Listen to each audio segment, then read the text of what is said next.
ምዕራፍ 11 እስራኤልም ሁሉ በኬብሮን ወደ ዳዊት ተሰብስበው እነሆ እኛ የአጥንትህ ፍላጭ የሥጋህ ቁራጭ ነን። አስቀድሞ ሳኦል ንጉሥ ሆኖ ሳለ እስራኤልን የምታወጣና የምታገባ አንተ ነበርህ። አምላክህ እግዚአብሔርም ሕዝቤን እስራኤልን አንተ ትጠብቃለህ፣ በሕዝቤም በእስራኤል ላይ አለቃ ትሆናለህ ብሎህ ነበር አሉት።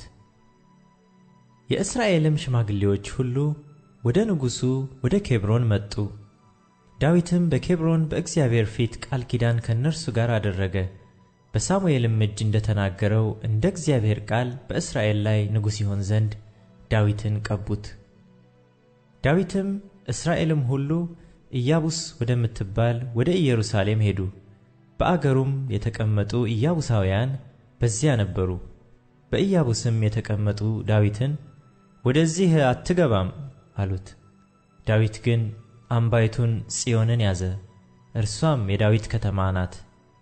ዳዊትም ኢያቡሳውያንን አስቀድሞ የሚመታ ሰው አለቃና መኮንን ይሆናል አለ። የጽሩያም ልጅ ኢዮአብ አስቀድሞ ወጣ፣ አለቃም ሆነ። ዳዊትም በአምባይቱ ውስጥ ተቀመጠ። ስለዚህም የዳዊት ከተማ ብለው ጠሯት። ከሚሎም ጀምሮ በዙሪያው ከተማ ሠራ። ኢዮአብም የቀረውን ከተማ አበጀ። ዳዊትም የሰራዊት ጌታ እግዚአብሔር ከእርሱ ጋር ነበረና እየበረታ ሄደ። ለዳዊትም የነበሩት የኃያላን አለቆች እነዚህ ናቸው።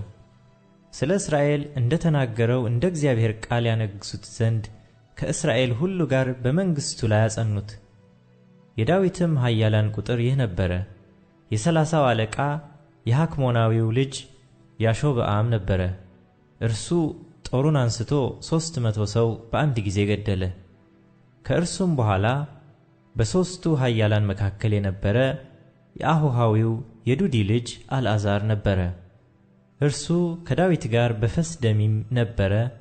በዚያም ገብስ በሞላበት እርሻ ውስጥ ፍልስጤማውያን ለሰልፍ ተሰብስበው ነበር። ሕዝቡም ከፍልስጤማውያን ፊት ሸሹ። በእርሻውም መካከል ቆመው ጠበቁት፣ ፍልስጤማውያንንም ገደሉ። እግዚአብሔርም በታላቅ ማዳን አዳናቸው። ከ30ውም አለቆች 3ቱ ወርደው ዳዊት ወዳለበት ወደ ዓለቱ ወደ አዶላም ዋሻ መጡ። የፍልስጤማውያንም ጭፍራ በራፋይም ሸለቆ ሰፍሮ ነበር። በዚያም ጊዜ ዳዊት በምሽጉ ውስጥ ነበረ። የፍልስጤማውያንም ጭፍራ በቤተልሔም ነበረ። ዳዊትም በበሩ አጠገብ ካለችው ከቤተልሔም ምንጭ ውሃ ማን ይሰጠኛል ብሎ ተመኘ። እነዚህም 3ቱ የፍልስጤማውያንን ሰራዊት ቀደው ሄዱ። በበሩም አጠገብ ካለችው ከቤተልሔም ምንጭ ውሃ ቀዱ፣ ይዘውም ለዳዊት አመጡለት። እርሱ ግን ሊጠጣ አልወደደም።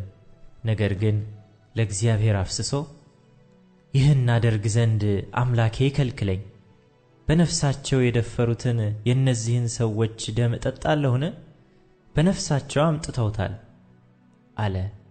ስለዚህም ይጠጣ ዘንድ አልወደደም። 3ቱም ኃያላን ያደረጉት ይህ ነው። የኢዮአብም ወንድም አቢሳ የ3ቱ አለቃ ነበረ።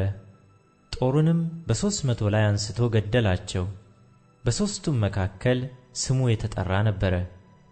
በሁለተኛውም ተራ በሆኑት በሦስቱ መካከል የከበረ ነበረ፣ አለቃቸውም ሆነ። ነገር ግን ወደ ፊተኞቹ ወደ 3ቱ አልደረሰም። በቀብስኤልም የነበረው ታላቅ ሥራ ያደረገው የጽኑዕ ሰው የዮዳሄ ልጅ በናያስ የሞዓባዊን የአሪኤልን 2ቱን ልጆች ገደለ። በአመዳይም ወራት ወርዶ በጉድጓድ ውስጥ አንበሳ ገደለ። ቁመቱም 5 ክንድ የነበረውን ረጅሙን ግብፃዊውን ሰው ገደለ። በግብፃዊውም እጅ የሸማኔ መጠቅለያ የመሰለ ጦር ነበረ።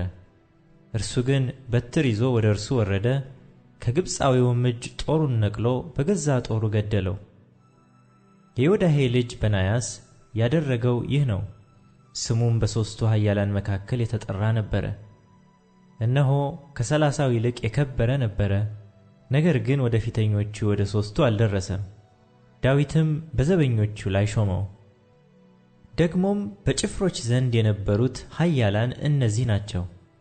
የኢዮአብ ወንድም አሣሄል፣ የቤተልሔሙ ሰው የዱዲ ልጅ ኤልያናን፣ ሐሮራዊው ሳሞት፣ ፈሎናዊው ሴሌስ፣ የቴቁሔ ሰው የኢስካ ልጅ ኢራስ፣ አናቶታዊው አቢዔዜር፣ ኩሳታዊው ሴቤካይ፣ አሆሃዊው ኤላይ፣ ነጦፋዊው ኖኤሬ፣ የነጦፋዊው የበዓና ልጅ ሄሌድ፣ ከብንያም ወገን ከጊብዓ የሪባይ ልጅ ኤታይ፣ ጲርዓቶናዊው በናያስ፣ የገዓስ ወንዝ ሰው ኡሪ፣ ዓረባዊው አቢኤል፣ ባሕሩማዊው አዝሞት፣ ሰዓልቦናዊው ኤልያህባ፣ የጊዞናዊው የአሳን ልጆች፣ የሐራራዊው የሻጌ ልጅ ዮናታን፣ የአሮዳዊው የአራር ልጅ አምናን፣ የኡር ልጅ ኤሊፋል፣ ምኬራታዊው ኦፌር፣ ፍሎናዊው አኪያ፣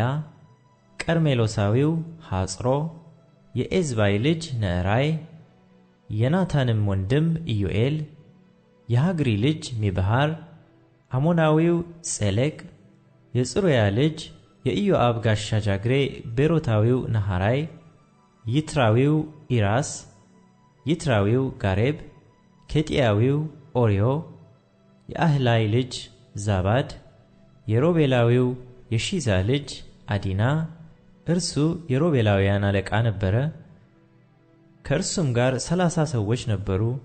የማዕካ ልጅ ሐናን፣ ሚትናዊው ኢዮሳፍጥ፣ አስታሮታዊው ዖዝያ፣ የአሮኤራዊው የኮታም ልጆች ሻማና ይኢኤል፣ የሺምሪ ልጅ ይዲኤል፣ ወንድሙም ቲዳዊው ዮሃ፣ መሐዋዊው ኤሊኤል፣ ይሪባይ፣ ዮሻውያ፣ የኤልናዓም ልጆች ሞዓባዊው ይትማ፣ ኤሊኤል፣ ኦቤድ፣ ምጾባዊው የእሲኤል።